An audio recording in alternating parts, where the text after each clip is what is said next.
இயேசு கிறிஸ்துவின் நாமத்தினாலே இந்த நாளிலும் கூட கிருபையாக கர்த்தர் ஒரு நாளை கொடுத்திருக்கிறார். இந்த நாளில் கர்த்தருடைய வார்த்தையை நாம் தியானிக்கலாம். 2 நாளாகமம் 33வது அதிகாரம் 16வது வசனம். கர்த்தருடைய பலிபீடத்தை செப்பனிட்டு அதின்மேல் சமாதான பலிகளையும் ஸ்தோத்திர பலிகளையும் செலுத்தி இஸ்ரவேலின் தேவனாகிய கர்த்தரை சேவிக்க வேண்டும் என்று யூதாவுக்கு கட்டளையிட்டான். இந்த கட்டளை யார் கொடுத்தா அப்படின்னா, மனாசே என்ற ஒரு மனிதர். அவர் 12 வயசுல ராஜாவாக ஏற்படுத்தப்பட்டார்.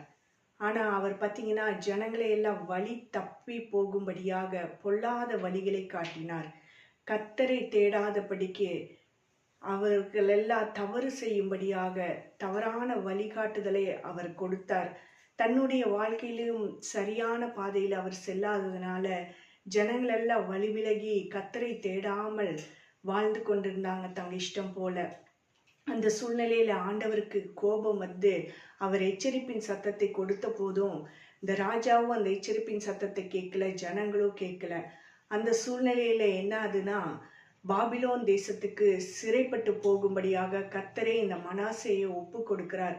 அந்த சிறைப்பிடித்து போகப்பட்ட அந்த சூழ்நிலையில தான் இவருக்கு நெருக்கப்பட்டதான ஒரு நிலைகள், ஒடுக்கப்பட்டதான நிலைகள், யாராலையும் தப்பித்து விட முடியாத ஒரு சூழ்நிலையில நெருக்கப்படும் போதுதான் இவர் தன்னுடைய தவறையெல்லாம் உணர்ந்து, ஐயோ நான் தேவனை மறந்து போனேனே, அதனால இப்படிப்பட்ட ஒரு நெருக்கத்துக்குள்ளாக நான் சிக்கிக்கொண்டேனேன்னு சொல்லி அவர் தன்னை முழுவதுமாக தாழ்த்தினவராக கர்த்தரிடத்திலே ஒப்புரவானார்.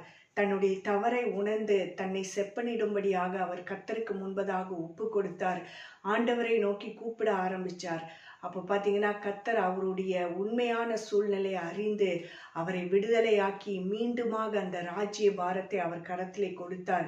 அவர் அந்த சூழ்நிலையில பார்த்தீங்கன்னா ஆண்டவர் இடத்துல உண்மையாக தன்னை தாழ்த்தி, நான் செய்த தவறையெல்லாம் மன்னிச்சிருங்க ஆண்டவரே, என் ஜனங்களை வழி தப்பி போக செய்துட்டு ஆண்டவரே, என் ஜனங்களை திருத்தும்படியாக நான் என் வழியை விட்டு நான் மாறுற ஆண்டவரேன்னு சொல்லி கர்த்தர் பக்கமாக தன்னுடைய பாதையை செம்மைப்படுத்தினார். எல்லாவற்றையும் சரி செய்தார்.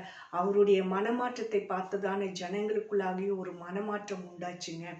இந்த நாளிலே நாம வாழ்கிற வாழ்க்கையை எத்தனை ஜனங்கள் பார்த்து கொண்டு இருக்கிறாங்க? நம்மளுடைய வாழ்க்கையை கர்த்தருக்கு முன்பதாக செம்மையுள்ளதா இருக்குதா?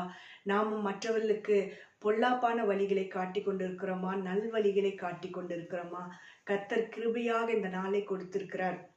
கர்த்தர் சமாதானமான வாழ்வை கொடுத்திருக்கிறார். ஒவ்வொரு நாளும் அவருக்கு ஸ்தோத்திர பலிகளை இட்டவர்களாக நம்மளுடைய வாழ்க்கை ஒவ்வொரு நாளும் ஆராய்ந்து பார்த்து வளர்ந்து வருகிற சமுதாயத்துக்கு முன்பதாக ஒரு சீர்படுத்தின வாழ்க்கை நாம் வாழும்போது சமுதாயமும் சீர்பட்டு தேசமும் சீராக வாழும்படியாக கர்த்தர் கிருபை செய்வார். கர்த்தருடைய கிருபை நமக்கு வேணும்னா நம்ம வாழ்க்கையை சரியாக வாழ்க்கையாக கர்த்தருக்கு முன்பதாக நம்ம சீர்படுத்தணும்னு சொல்லி இந்த நாளில் கர்த்தர் நம்மோடு இடைப்படுகிறார். இந்த வார்த்தைக்கு நேராய் நம்ம அர்ப்பணித்து ஜெபிக்கலாமா? கிருபையுள்ள தகப்பனே, உம்மை நன்றியோடு துதிக்கிறோம் ஆண்டவரே, ஸ்தோத்தரிக்கிறோம் ராஜா.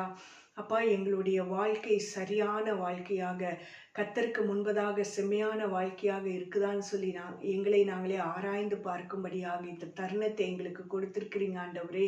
அப்பா, இந்த வேலை நாங்கள் ஆண்டவரே உண்மையுள்ளவர்களாக சரி செய்து கொண்டு சமுதாயத்திற்கும் தேசத்திற்கும் ஆண்டவரே அநேக ஜனங்களுக்கு முன்பதாக ஒரு நல் வழியை காட்டும்படியாக கர்த்தர் நீர் எங்களுக்கு கொடுத்த பாதைகளை நாங்கள் காட்ட எங்களுக்கு நீங்கள் பலன் தாங்க ஆண்டவரே. அப்பா, நாங்கள் தவறி இருப்போமே, ஆனால் ஒரு சியாய் நீர் எங்களை திருத்துவீராக ராஜா. மனசையை போல நாங்கள் ஆண்டவரே மனம் வருந்தி கர்த்தரிடத்திலே திரும்பும்படியாக எங்களை தாழ்த்தி ஒப்பு கொடுக்கிறோம் ராஜா.